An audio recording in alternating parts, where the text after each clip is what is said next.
Hey, welcome back. What I've got for you today is a 6-pin Sargent mortise lock, as seen on mostly seems to be gas station outside restrooms across North America. If you've seen them somewhere else, let me know. But it's a standard 6-pin, no security pins in this one, but seeing them all the time, I've heard good things about them. I mean, as far as their tolerances, and I've never actually picked one. So I'm going to be using this short hook and 20 thousandths, the bent up one, the one I call Lucky, and a flat bar. You can see it's already been worked by somebody who had it before me. You can see, I don't know if you can see them on the screen, but there's some tool marks on the inside. Somebody didn't use a wide enough flat bar. So anyway, without further ado, I'm gonna get to picking. So with a new lock, I usually try to go front to back, but in an old lock that's been around for a while, seen years of use, I'm gonna go back to front instead.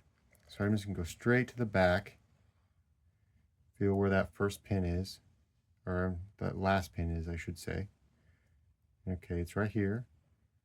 And I'm just gonna give it a little bit of upward pressure, and if it's not real, and it is binding, so if it's not moving, let's back off the tension until it clicks into place. And then I'm just going to move it up to 6. I'm sorry, to 5. And I'm going to repeat. And 4. And I'm going to repeat. 4 seems to be a little bit stiffer. Got a little click out of 4. 5 feels like it's binding. Now, it's keep on going with the same pattern. Got a little bit of rotation there. And that, my friends, is a sign that I got an open. That's as far as it'll turn with the placement here. But yeah, this thing is, after years of use, it's still buttery smooth. I'm not going to gut this, but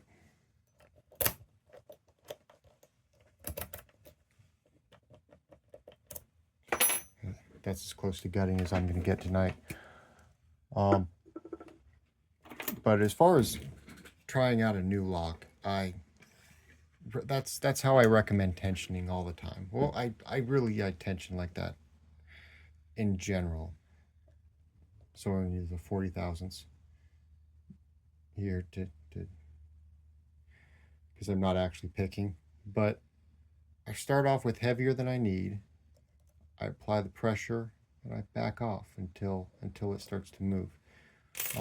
That'll get you into most locks.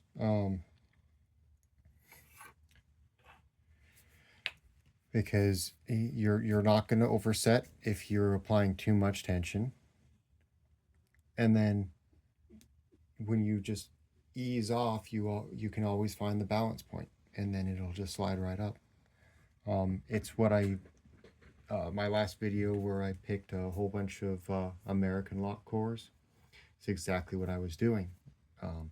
Too much tension, apply the pick pressure, back off tension until I feel some movement and some sort of feedback. When some sort of feedback happens, usually a click, throw the tension back on, and then do a jiggle test.